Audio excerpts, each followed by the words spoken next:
Dear students, हम लोग पिछले क्लास में 19वीं शताब्दी के समाज एवं धर्म सुधार आंदोलन को पढ़ रहे थे और उस क्रम में हम लोगों ने देखा था कि आखिर क्या कारण थे इसके इस 19वीं शताब्दी में धर्म एवं समाज सुधार के। उसके बाद उसी क्रम में हम लोगों ने पढ़ा था कि आखिर इसका नेचर क्या था, स्वरूप क्या था। तो उस क्रम में हम लोगों ने देखा था कि यूरोप से अगर तुलना किया जाए तो यूरोप में जो पुनर्जागरण हुआ था, हमारे देश में जो 19वीं शताब्दी में हुआ घटना, उसको हम लोग पुनर्जागरण नहीं कर सकते हैं। क्यों नहीं कर सकते हैं कि यूरोप में जो पुनर्जागरण हुआ था उसका स्वरूप धर्मनिरपेक्ष था, जबकि हमारे देश का जो इस समय की घटना है वो धर्म निरपेक्ष नहीं था बल्कि धर्म सापेक्ष था। इसी प्रकार से यूरोप में बहुत सारी ऐसी नवोन्मेषण हुआ था, कला के क्षेत्र में, साहित्य के क्षेत्र में, विज्ञान के क्षेत्र में, विचार के क्षेत्र में, वैसा कोई नवोन्मेष भारत में नहीं हुआ। तो तीसरा हम लोग देखते थे कि यूरोप में जो पुनर्जागरण हुआ था उसमें प्राचीन यूनान और रोम के सभ्यताओं को पुनर्जीवित किया गया। इस कंटेक्स्ट में अगर भारत में देखें तो आर्य समाज और वहाबी आंदोलन के लोगों ने तो प्राचीन परंपराओं को जीवित करने का प्रयास किया, लेकिन बाकी के जो सुधार आंदोलन थे उन लोगों ने पश्चिमीकरण को अपनाया, पाश्चात्य संस्कृति का अनुकरण किया। इस प्रकार से हमारे देश का आधुनिकीकरण नहीं हुआ बल्कि पश्चिमीकरण हुआ, जबकि यूरोप में क्या हुआ था, आधुनिकीकरण हुआ था। तो इस कंटेक्स्ट में जो यूरोप के पुनर्जागरण के समतुल्य भारत में पुनर्जागरण नहीं हुआ था, तो घटनाओं का स्वरूप का निर्धारण हम नवजागरण के रूप में कर सकते हैं कि यहां पुनर्जागरण तो नहीं हुआ लेकिन नवजागरण हुआ। रखिए क्लियर। अब देखिए, जैसा कि प्रीवियस क्लास में हम लोगों ने स्टडी किया था उसमें पाया था कि भारत में जो 19वीं शताब्दी में जो परिवर्तन हो रहे थे उसकी एक विशेषता थी कि एक व्यक्ति या एक संगठन के द्वारा नहीं हो रहा था, बल्कि भारत में जो धर्म और समाज के क्षेत्र में जो परिवर्तन हो रहे थे वो विभिन्न व्यक्तियों और विभिन्न संगठनों या संस्थाओं का अलग अलग प्रयास था, और सभी संगठन या संस्थाएं या व्यक्ति अलग अलग उद्देश्यों के तहत काम कर रहे थे। कुछ ने हिंदू धर्म के अंदर, हिंदू समाज के अंदर सुधार लाने का प्रयास किया, कुछ ने मुसलमान इस्लाम धर्म और उसके अनुयायी मुसलमानों के बीच सुधार लाने का प्रयास किया, कुछ ने ईसाई धर्म के अंदर सुधार लाने का या पारसी धर्म के अंदर सुधार लाने का प्रयास किया। साथ ही साथ महिलाओं में भी बहुत सारे लोगों ने सुधार के प्रयास किए। साथ ही साथ हरिजनों के लिए या बहुत सारी कुरीतियां थी उनके विरुद्ध भी जो है वो समाज में जागृति लाने का प्रयास किया गया और सरकार से निवेदन कर करके उन कुरीतियों को समाप्त करने का प्रयास किया गया। तो समाज और धर्म के क्षेत्र में बहुपक्षीय और बहुआयामी प्रयत्न हुए। तो ऐसी परिस्थिति में हमें 19वीं शताब्दी का अगर समाज और धर्म सुधार आंदोलन को पढ़ना है या जानना है तो हमें संगठनवार प्रयत्नों का अध्ययन करना पड़ेगा कि हर संगठन ने, हर ऑर्गेनाइजेशंस ने कौन कौन से काम किए। तो उस कड़ी में सबसे पहला जो शुरुआत कर रहे हैं ब्रह्मो समाज का या ब्राह्मा समाज का, क्योंकि ये पहला संगठन था जिसने न सिर्फ भारत में 19वीं शताब्दी में समाज और धर्म सुधार आंदोलन की नींव रखी, बल्कि ये आगे के आंदोलनों के लिए एक आधार भी बना, और इसी से भारत में समाज और धर्म सुधार आंदोलन का आरंभ होता है, शुरुआत होती है। तो चलिए हम शुरू करते हैं कि ब्रह्मो समाज के बारे में क्या क्या बातें आपको जाननी है। तो जो भारत में समाज प्लस धर्म सुधार का जो आरंभ होता है, इसकी शुरुआत जो होता है वो ब्रह्म समाज के द्वारा होता है। ठीक है।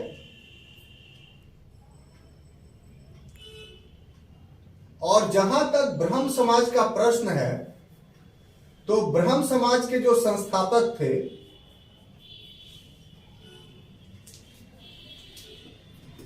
उनका नाम राजा राम मोहन राय।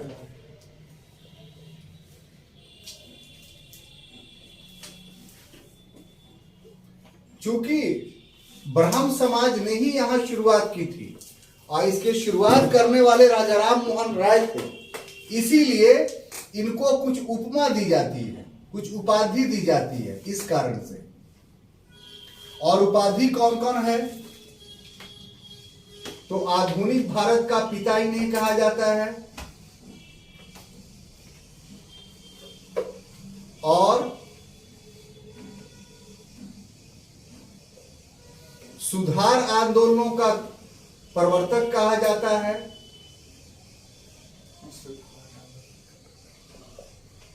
सुधार आंदोलन का या आंदोलनों का प्रवर्तक कहा जाता है इन्हें। या और उपमा दी जाती है, आधुनिक भारत का पिता, आधुनिक नव भारत का तारा,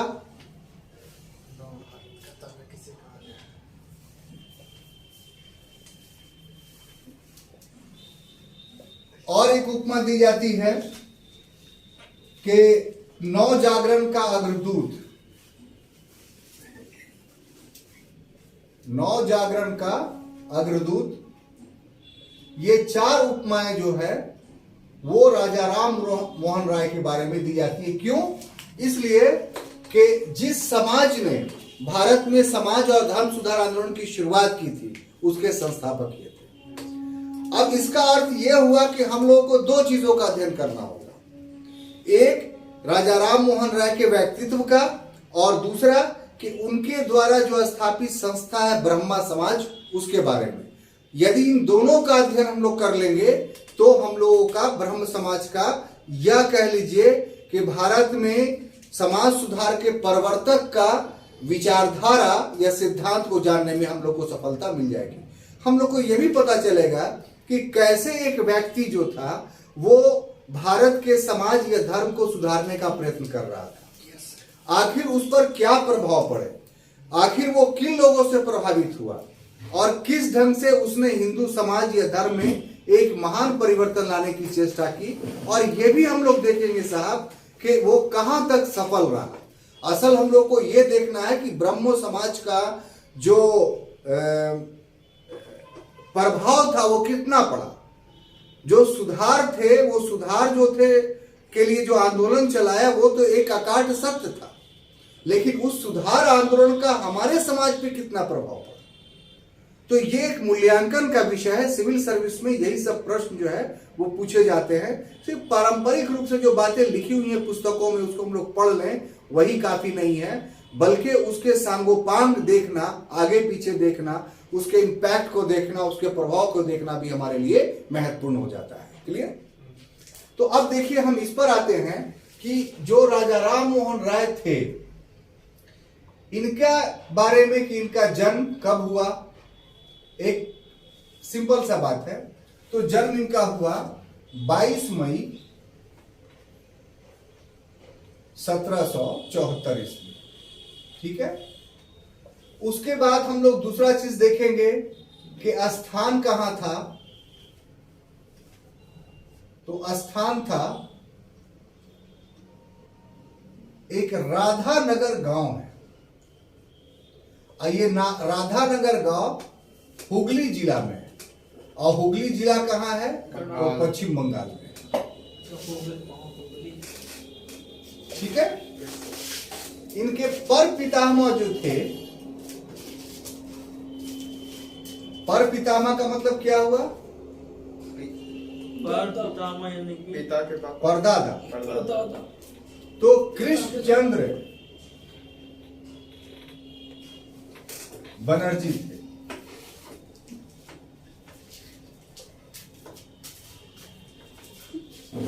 और उसके बाद इनके पिता का जो नाम था वो रमाकांत राय था।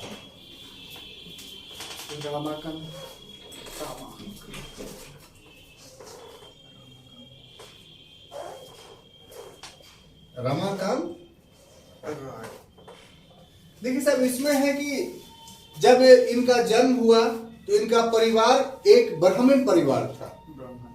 और जो ब्राह्मण तो हर जगह के मतलब कि सर्वोच्च होते हैं, लेकिन बंगाल के ब्राह्मण इस रूप में भिन्न थे कि वो ज्ञान विज्ञान के क्षेत्र में और आधुनिकता के क्षेत्र में अन्य ब्राह्मणों से थोड़ा बढ़े हुए थे।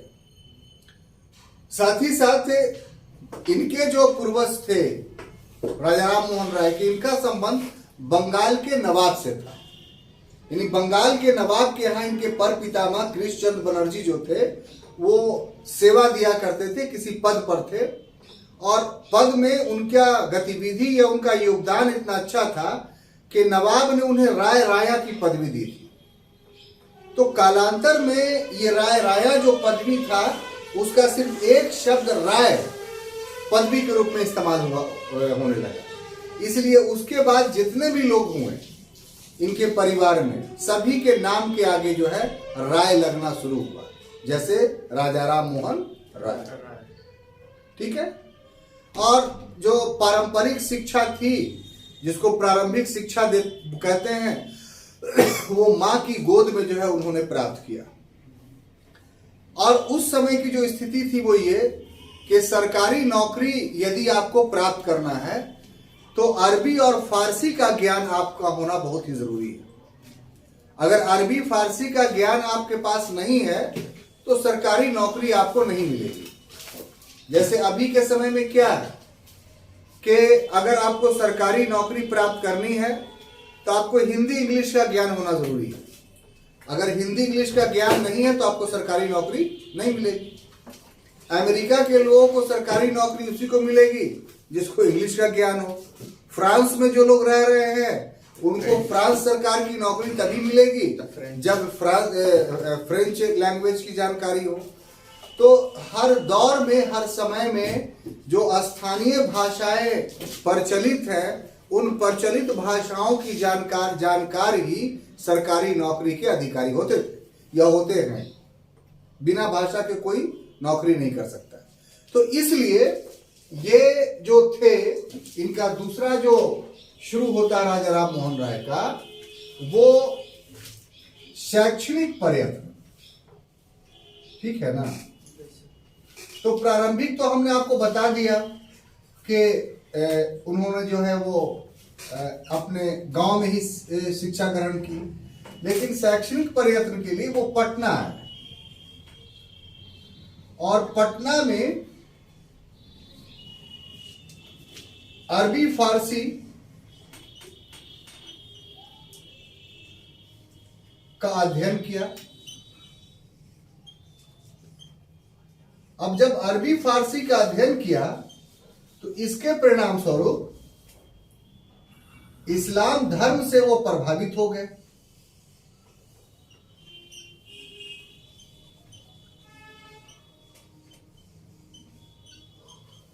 ठीक है। अब जब इस्लाम धर्म से यहां आए थे कब, तो 1886 ईस्वी में। कब? 1886 में। इस समय इनका जो आयु था वो 12 वर्ष का था। कितना? 12 ईयर्स। सॉरी, 1786। हाँ, थैंक यू। तो 1786 में आए थे और इस समय इनका आयु कितना था? 12 वर्ष। अब देखिए, अभी भी आप जाइएगा तो मदरसा है सिटी में जहां राजा राम मोहन राय ने शिक्षा ग्रहण की थी। तो गंगा नदी के किनारे वो मदरसा बना हुआ है और आज भी वहां पढ़ाई होती है। और जिस कमरे में राजा राम मोहन राय रुके थे अध्ययन के लिए, तो कमरा भी सुरक्षित है और वहां बजाते तौर पे आपको बोर्ड लिखा हुआ है कि इसी कमरे में राजा राम मोहन राय रहे थे। और 2 सालों तक उन्होंने अरबी फारसी का अध्ययन किया। तो अरबी फारसी का अध्ययन करने का अर्थ क्या हुआ कि अरबी फारसी में जितनी बातें लिखी हुई हैं वो सब इस्लाम के बारे में लिखी हुई हैं। कुरान अरबी में है, तो अगर कोई अरबी और फारसी सीखना चाहता है तो उसको कुरान पढ़ना पड़ेगा, या अरबी के बारे में और भी जो बातें वो कुरान से इंटरलिंक्ड है, जुड़ी हुई हैं। फारसी में है तो फारसी में भी जो है वो हदीस और कुरान के आधार पर बहुत सारे फारसी ग्रंथ लिखे गए। अभी के समय यदि आप संस्कृत सीखना चाहिए तो संस्कृत सीखने आप जाइएगा तो आपको रामायण, महाभारत, वेद, पुराण, उपनिषद ये सब का अध्ययन करना पड़ेगा, तभी आप संस्कृत सीख पाइएगा।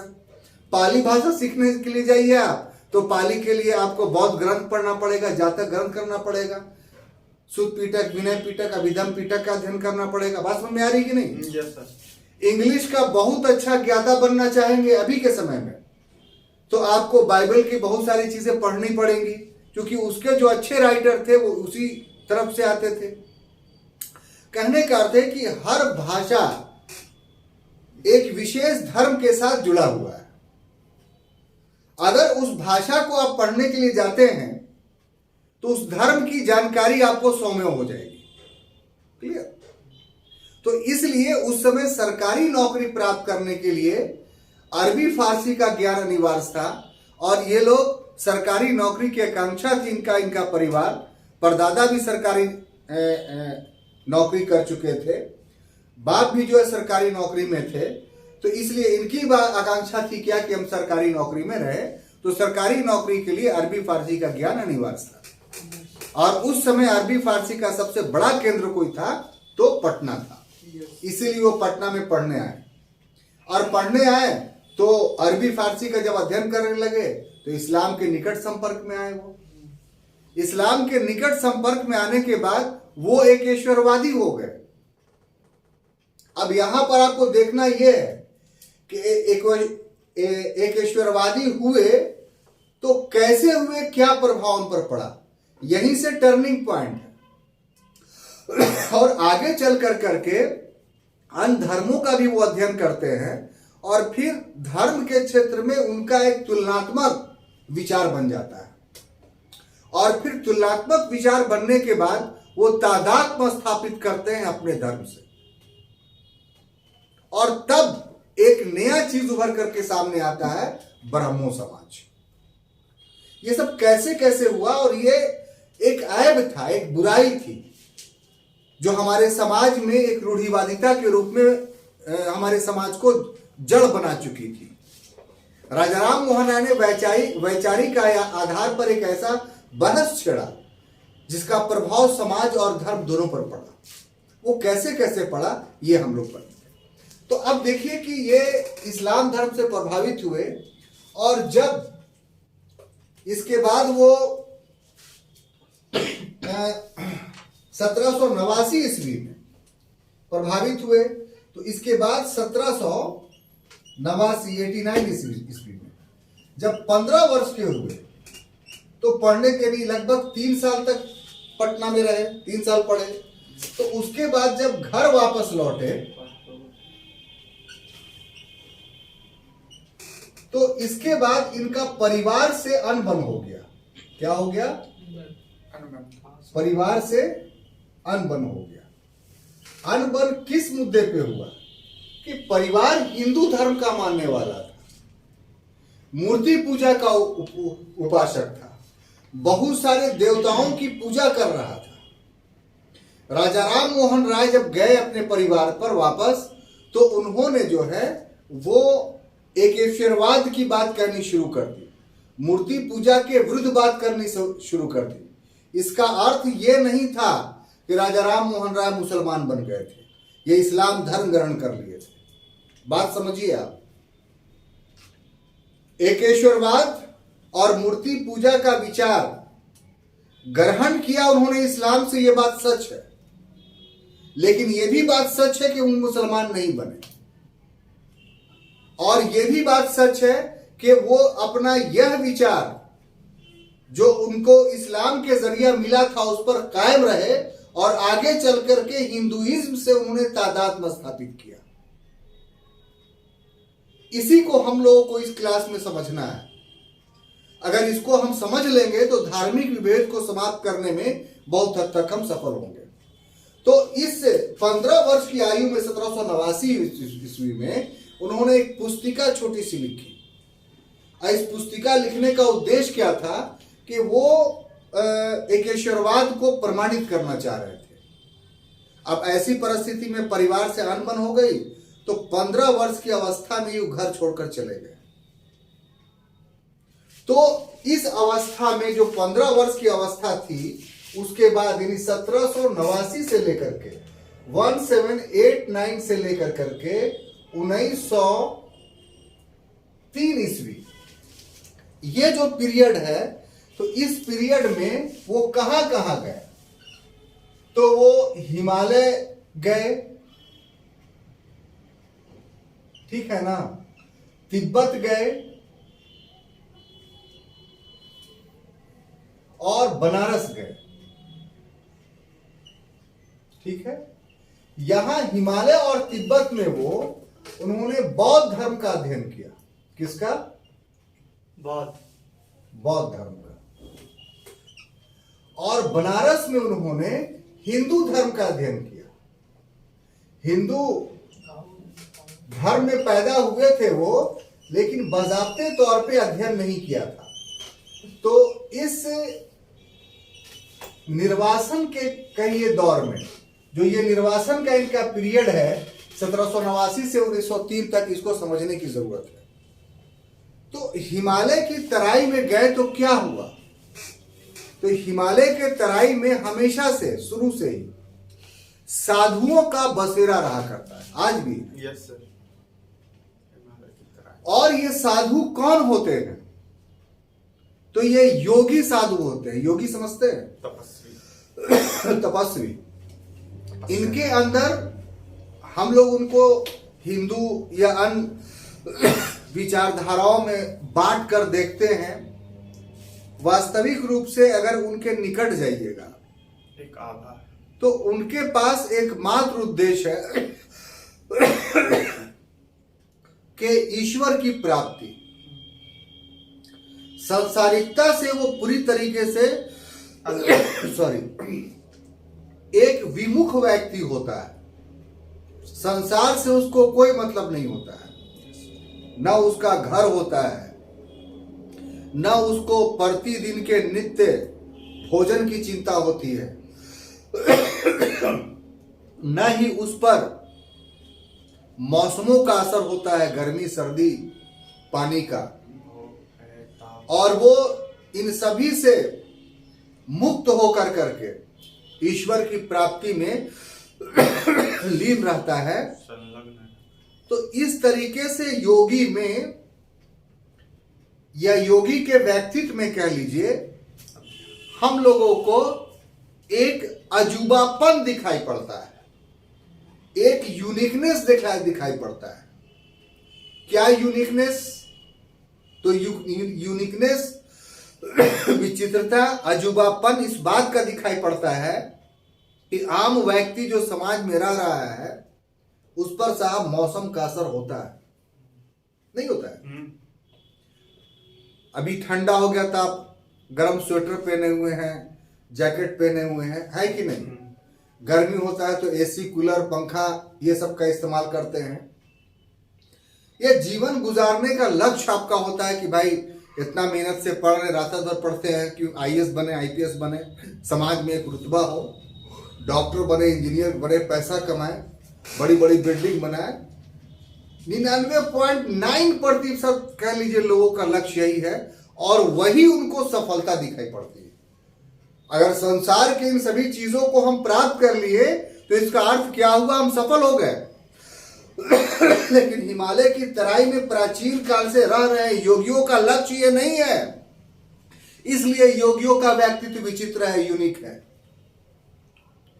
तो राजा राम मोहन राय इन योगियों से मिलकर के धर्म के वास्तविक चेहरा को समझने की कोशिश की। क्यों इतने महान बने? सिर्फ मोटी मोटी पुस्तक पढ़ के महान नहीं बने मुन्ना भाई। व्यवहारिकता के धरातल पर समाज और धर्म को उन्होंने समझा, परखा। तो उन्होंने एक प्रैक्टिकली अध्ययन कर करके अपनी विद्वता को प्रमाणित किया है, सिर्फ पुस्तकीय अध्ययन से प्रमाणित नहीं किया। फिर तिब्बत के क्षेत्रों में बौद्धों का प्राबल्य था। बौद्ध भी अपने समय में जो था एक ऐसा धर्म जो एक विश्व के बहुत बड़े क्षेत्र का, कम से कम एशिया में तो पूरे ढक लिया था अपने आप को। उसके तुलना में कोई धर्म नहीं था। अभी जो अरब का भूमि आप देख रहे हैं, जहां इस्लाम का उदय, आपको जानकर ताजुब होगा कि वो पूरा एरिया बौद्ध मठों से पटा हुआ था। तो इनके पास भी एक विचारधारा थी धर्म के क्षेत्र में।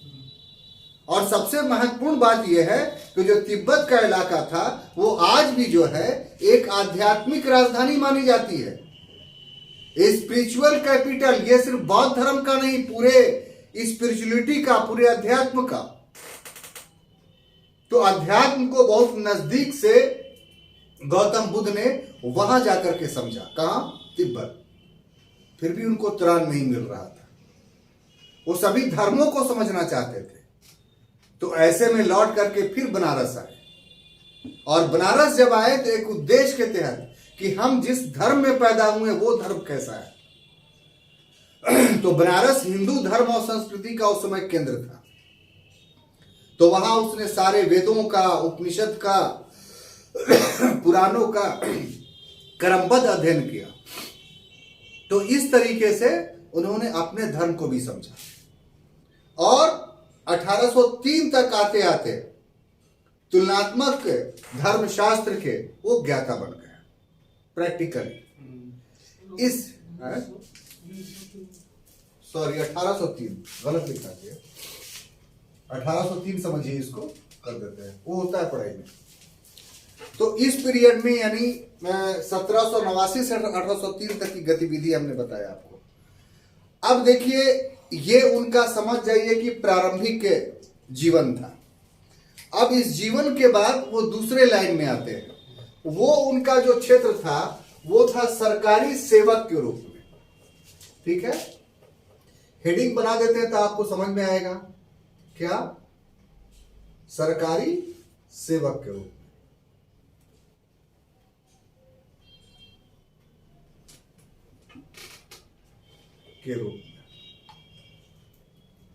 उद्देश्य था इनका सरकारी सेवा में जाना। तो धर्म को जब उन्होंने समझ लिया तो इसके बाद क्या किया कि 1813 से लेकर के, सॉरी नहीं, ये गलत है, ये एक दूसरा इनका चलेगा कि जब यहां आए तो 1803 में उनके पिता की मृत्यु हुई।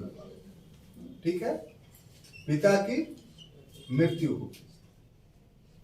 तो जब मृत्यु हुई तो ये जो राधानगर गांव आप देख रहे हैं यहां, राजा राम मोहन राय का, तो यहां चूंकि नौकरी करते थे सरकारी, तो हेडक्वार्टर था मुर्शिदाबाद। तो राधानगर गांव से इनकी फैमिली ट्रांसफर कहां हो गई थी? मुर्शिदाबाद में। तो पिता की मृत्यु के बाद ये मुर्शिदाबाद पहुंचे और यहां जो है वो अपने पिता के श्राद्ध कर्म में शामिल हुए और ये हुआ। लेकिन यहां भी इन्होंने एक पुस्तिका लिखा। ये पहला पुस्तक कहिए उनका 1803 में, वो था तुफहतुल मुवाहिदीन।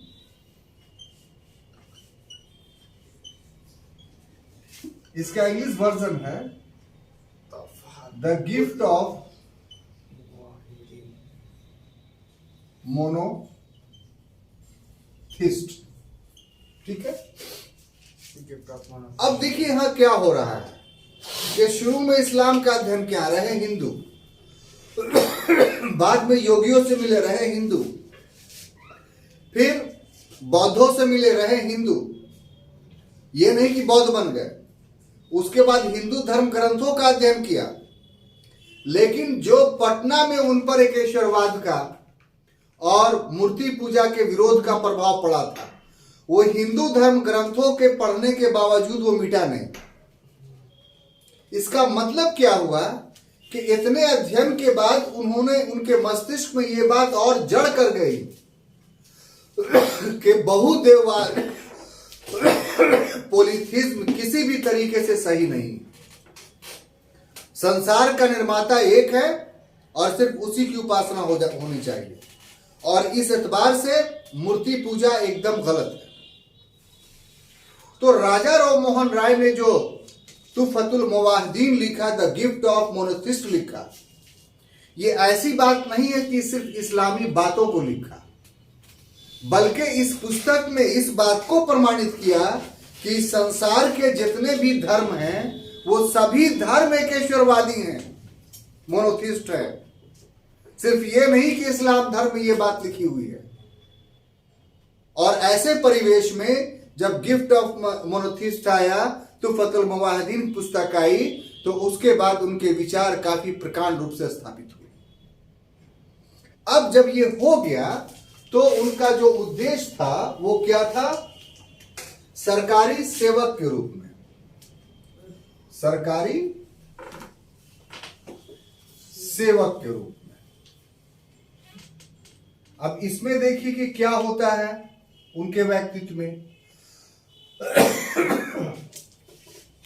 तो यहां देखिए साहब कि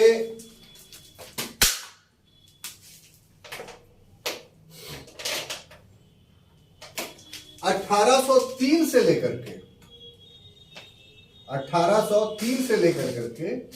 1813 लगभग 10-11 वर्ष, ये एक जगह है रंगपुर,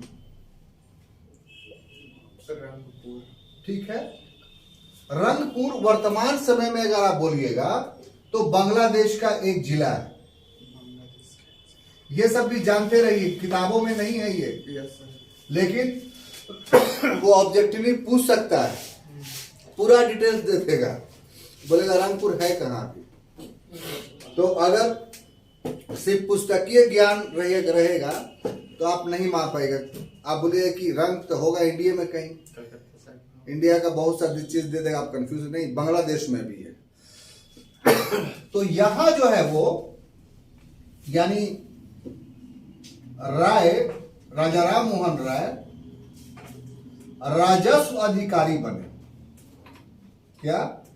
राजस्व अधिकारी, राजस्व अधिकारी में रेवेन्यू ऑफिसर। आज का अगर तुलना कीजिएगा तो सीओ ब्लॉक में जो रहता है सर्किल ऑफिसर, उससे आप इसका तादाद स्थापित। राजस्व अधिकारी रहते हुए ये जिसके मातेहत थे, मातेहत का मतलब जिसके अंडर में कोई ऑफिसर होगा तो किसी के अंडर में होगा, तो जो मातेहत थे वो व्यक्ति था जॉन डिग्बी। क्या नाम था? John Digby. इसके मातेहत में रहने से उनकी अंग्रेजी बहुत अच्छी हो गई। अंग्रेजी क्या हो गई? अच्छी हो गई,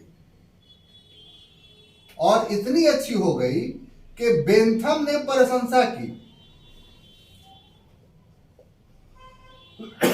बेंथम एक बहुत बड़ा राइटर है। हिस्ट्री पढ़ने के क्रम में हमने बताया था आपको मील एम बेंथम। ये मील बेंथम कौन था? तो इस बात का प्रतिपादक था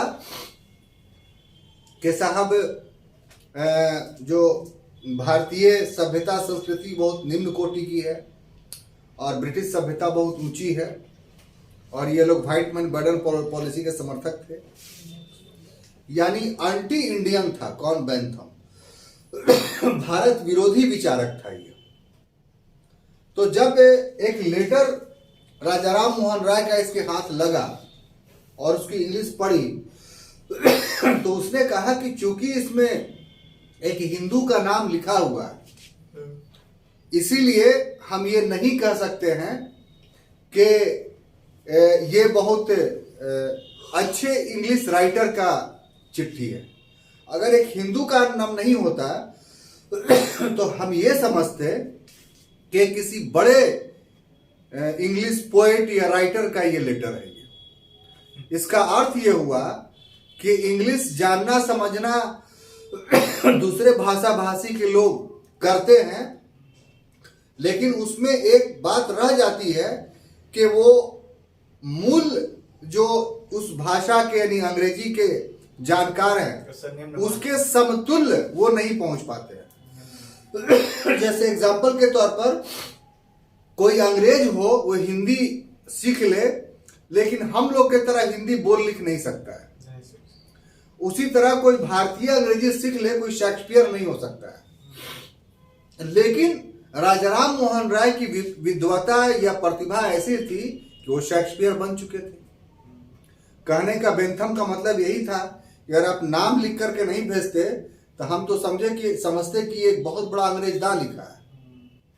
इस सेवा में रह करके उन्होंने अधिक धन भी कमाया, बहुत धनी संपन्न बन गए। कौन? राजाराम मोहन राय। और फिर चूंकि मन तो रमा हुआ था अध्यात्म में, मन तो रमा हुआ था सामाजिक सुधार में, तो इसलिए उन्होंने जब धन संपत्ति कमा ली तो 1813 में उन्होंने त्याग पत्र दे दिया। क्या दे दिया? त्याग पत्र दे दिया। और उसके बाद एक दूसरा जीवन उनका शुरू होता है और वो था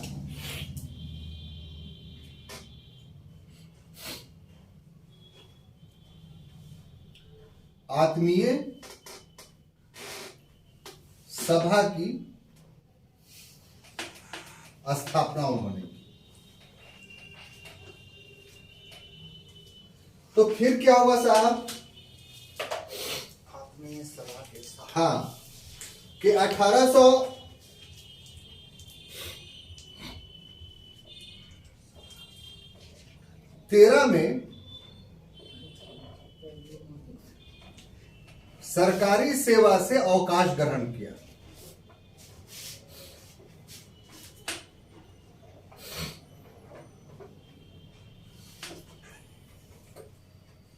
और अवकाश के बाद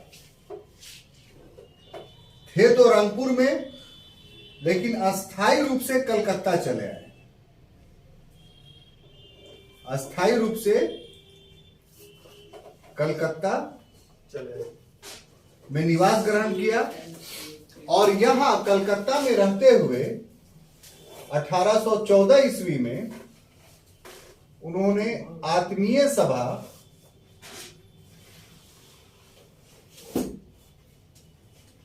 की स्थापना की।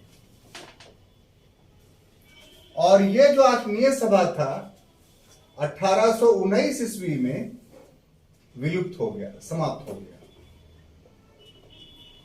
यानी 1813 से लेकर करके जो 19 तक का पीरियड था वो राजा राम मोहन राय का हिंदू धर्म के क्षेत्र में सुधार करने का पीरियड था। जो 1786 ईस्वी से उन पर जो प्रभाव पड़ा और 1803 ईस्वी तक जो विचारधारा परिपक्व हुई, उसको अब व्यवहारिक धरातल पर लाने का समय था। क्योंकि 3 से 13 के बीच में उन्होंने धन कमाने का प्रयास किया। जो 1803 तक उनका विचार बना था वो रुका रहा, वो व्यवहारिक धरातल पर नहीं आया। मन उनका बेचैन था कि हम इसको व्यवहारिक धरातल पर कैसे लाएं। इसलिए सरकारी नौकरी छोड़ दी और फिर सभी धर्मों के अध्ययन करने के पश्चात जो उनका विचारधारा उभरा था उसको पटल पर लाने के लिए उन्होंने जो है वो आत्मीय सभा फ्रेंडली एसोसिएशन की स्थापना की। कहां? कलकत्ता में। कलकत्ता में किस लिए कि कलकत्ता अब ब्रिटिश प्रांत की राजधानी बन गई थी, सारी गतिविधियों का केंद्र था। वहां कोई भी काम किया जाएगा तो पूरे भारत में फैल जाएगा। जैसे भी दिल्ली में कोई काम कीजिए तो संपूर्ण भारत में फैल जाता है। तो उसी ढंग से उन्होंने कलकत्ता को चुना। अब देखिए कि ये क्यों स्थापित किया? तो उद्देश्य ये था कि धर्म के अंदर जो बुराइयां चली आई उन बुराइयों को समाप्त करना।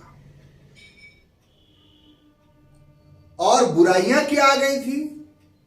तो इतने अध्ययनोपरांत उनके समक्ष 2 बुराइयां थी, एक बहुदेववाद और दूसरा मूर्ति पूजा। उन्होंने स्पष्ट रूप से कहा कि इस संसार का सृष्टा सिर्फ एक है और वो कौन है? ईश्वर। और उसकी कोई आकृति नहीं है। वो निराकार है, इसलिए उसकी मूर्ति बना करके पूजना जो है ये धर्म विरुद्ध काम है। और ये इतना कठिन काम था कि इसके लिए उन्होंने एक ऑर्गेनाइजेशन बनाया और जो प्रबुद्ध नागरिक थे, इंटेलेक्चुअल बॉडी थे, उनको सैटरडे को बुलाते थे शाम में। और ये नहीं कि दूसरे ग्रंथों से, बल्कि उपनिषद के माध्यम से जो है वो इस बात को प्रमाणित करते थे कि देखिए साहब, जो बहुदेवादाव अपनाए हुए हैं वो गलत है, जो मूर्ति पूजा आप करते हैं वो गलत है, बल्कि हमारा जो धर्म है वो एकेश्वरवादी है और उसमें जो है मूर्ति पूजा का कोई स्थान नहीं। लेकिन बातें नहीं बनी और 1819 ईस्वी तक आते आते ये विलुप्त हो गया। कौन? आत्मीय समाज। ठीक है। अब दूसरा जो उनका व्यक्तित्व भर करके सामने आता है वो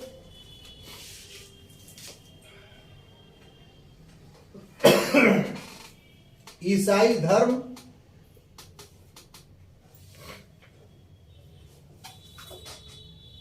के संपर्क में।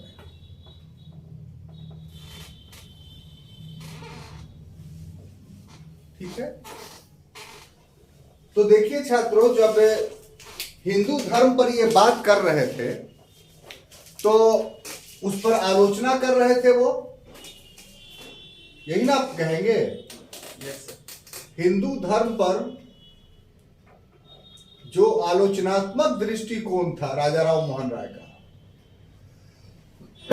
कोई किसी का आलोचना करता है तो ये आप मत जान लीजिए कि उसका शत्रु है,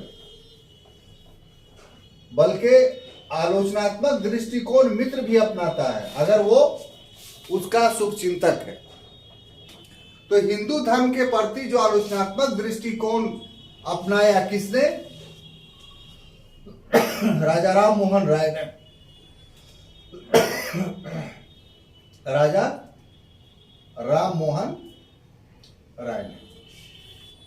तो इससे जो है, जो उनके ईसाई मित्र थे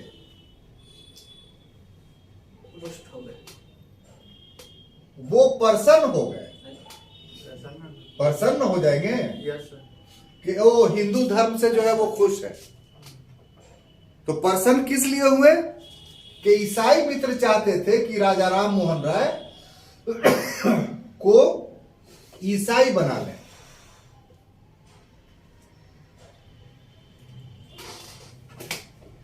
परंतु ईसाई मित्र असफल हुए।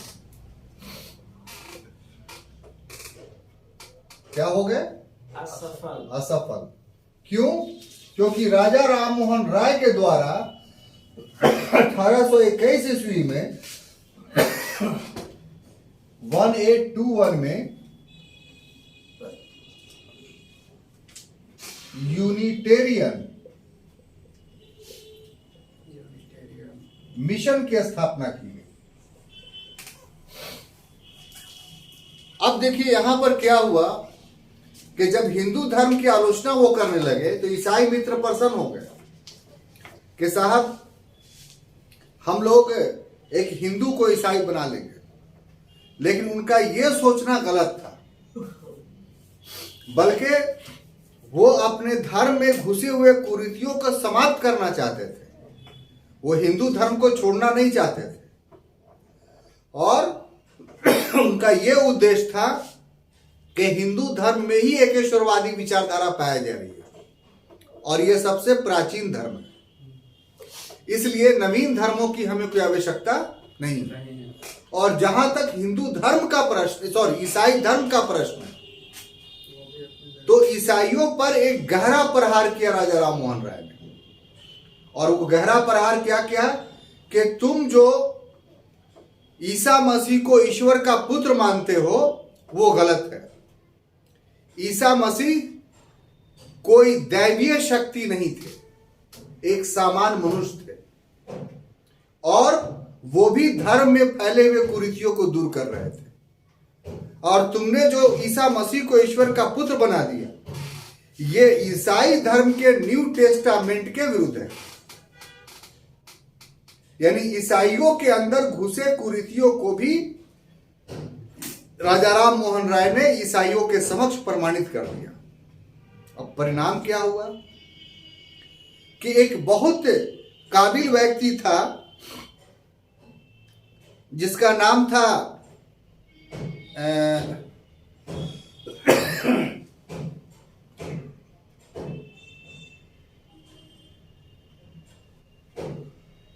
William Adams.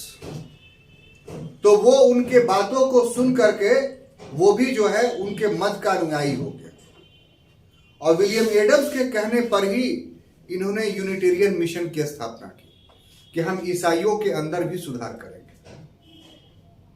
तो इस तरीके से राजा राम मोहन राय 1821 ईस्वी तक आते आते इस्लाम को भी समझा, बौद्ध धर्म को भी समझा, योगियों को भी समझा, हिंदुओं को भी समझा, जो उनका ईसाइयों को भी समझा, जो उनका पारंपरिक धर्म था उस पर कायम भी रहे और इन सभी धर्मों में जो बुराइयां थी उन सभी को उजागर कर दिया और अंत में स्थापित कर दिया कि अगर उपासना होगी तो सिर्फ एक की, और एक कौन है? वो ईश्वर है। तो ऐसी परिस्थिति में जब ये चीज हो गया तब उन्होंने संगठन बनाया। क्या बनाया? संगठन, संगठनात्मक कार्य।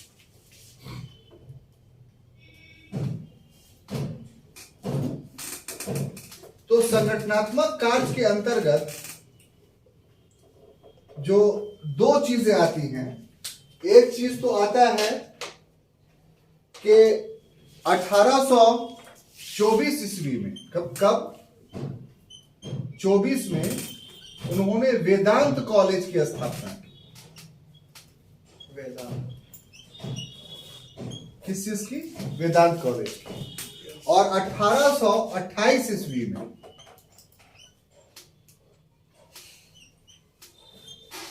ब्रह्म समाज की स्थापना की। यही ब्रह्म समाज आगे चल करके जो है वो ब्रह्म सभा बन गया। नहीं, ब्रह्म सभा की स्थापना की, जो ब्रह्म समाज बन गया, उल्टा लिख दिया। ब्रह्म सभा की स्थापना की जो आगे चल करके ब्रह्मो समाज बन गया। ठीक है। अब ये एक बहुत बड़ा क्रांतिकारी परिवर्तन था। तो जब इसकी शुरुआत कैसे हुई वो जानिए कि जब यूनिटेरियन मिशन से वो लौट रहे थे तो उनके साथ जो लोग रह रहे थे उन्होंने उनको मशवरा दिया कि धर्म के क्षेत्र में आपका इतना ज़्यादा अध्ययन है, ज़्यादा प्रभाव है और आपकी विचारधारा सही है, इससे लाभान्वित होना चाहिए लोगों को, तो फिर क्यों नहीं साहब आप एक इसके बारे में एक संस्था स्थापित कीजिए, कोई इसको एक संरचना दीजिए। तो वही उन्होंने ब्रह्म समाज की स्थापना की।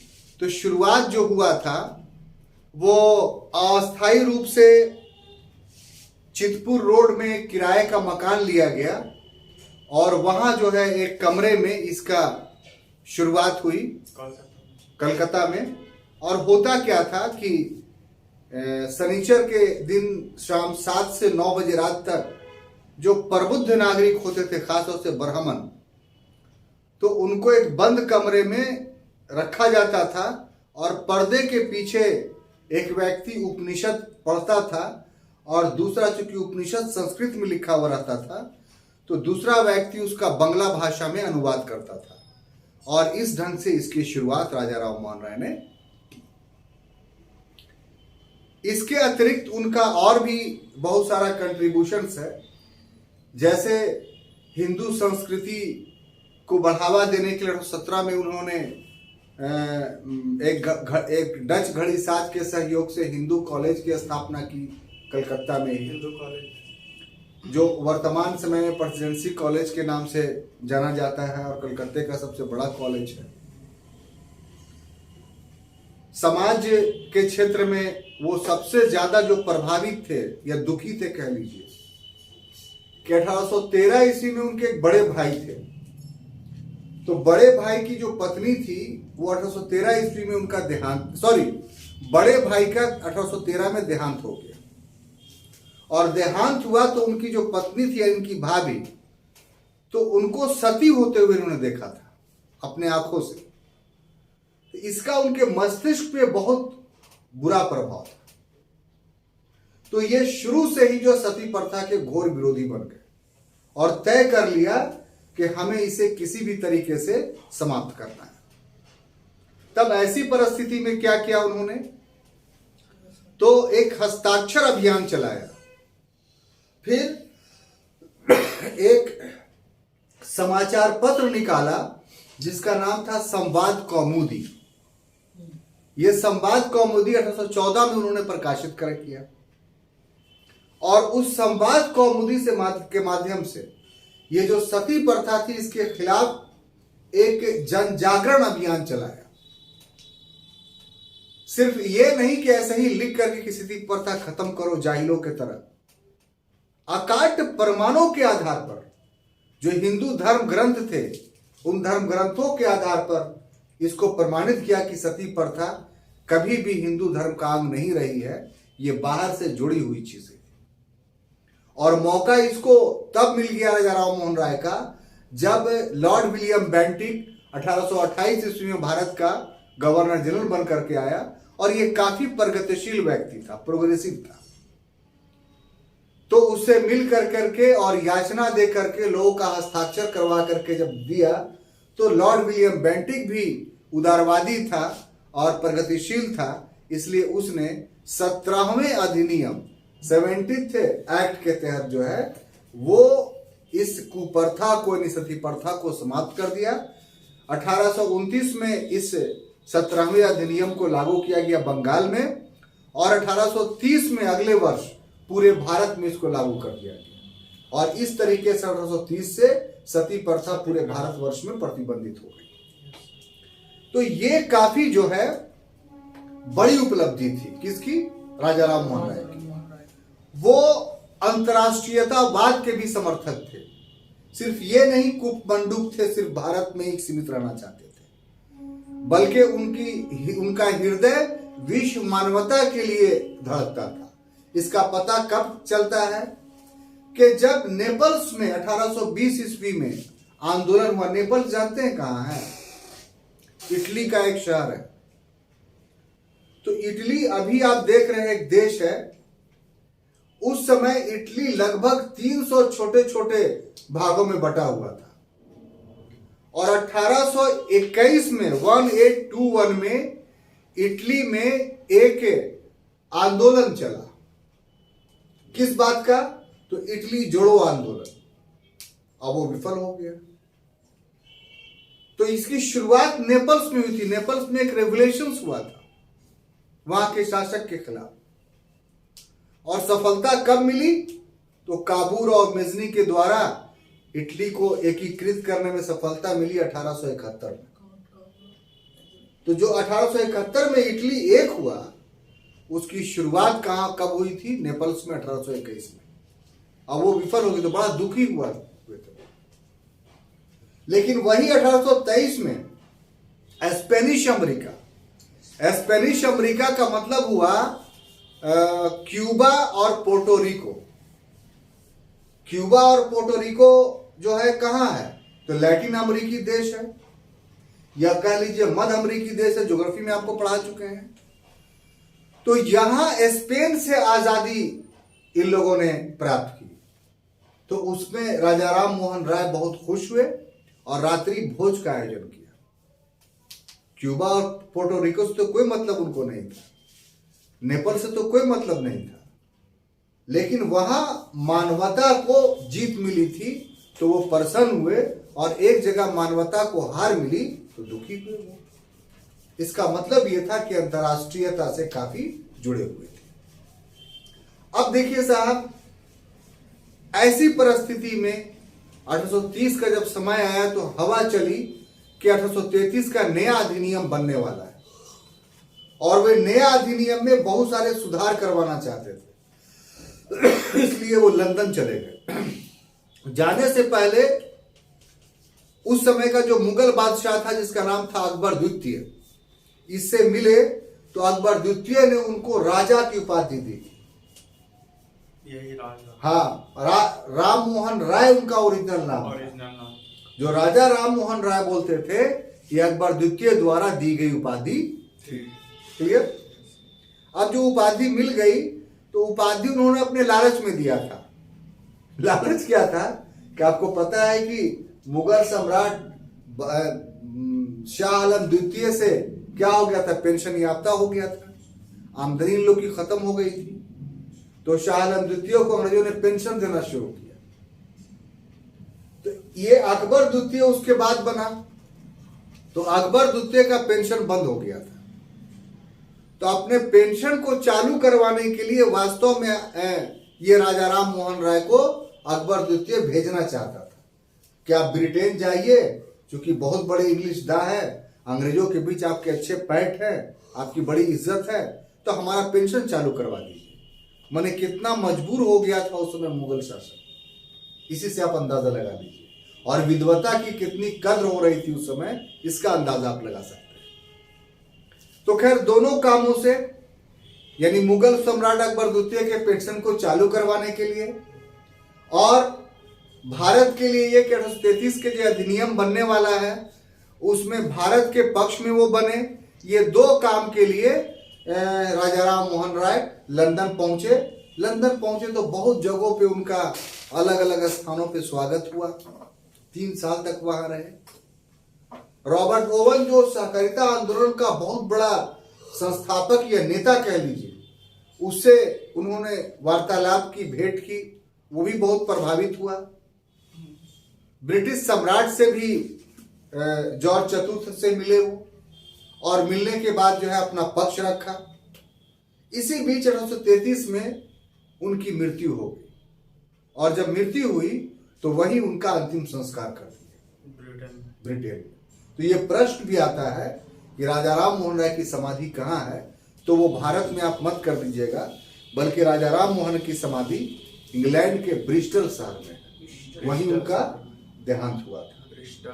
तो ये हम लोगों ने आज के क्लास में एक खंड पढ़ा है सिर्फ राजा राम मोहन राय के व्यक्तित्व के बारे में।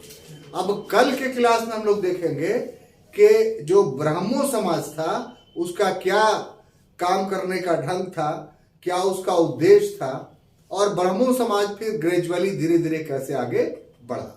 तो तब तक के लिए हमें इजाजत दीजिए। धन्यवाद।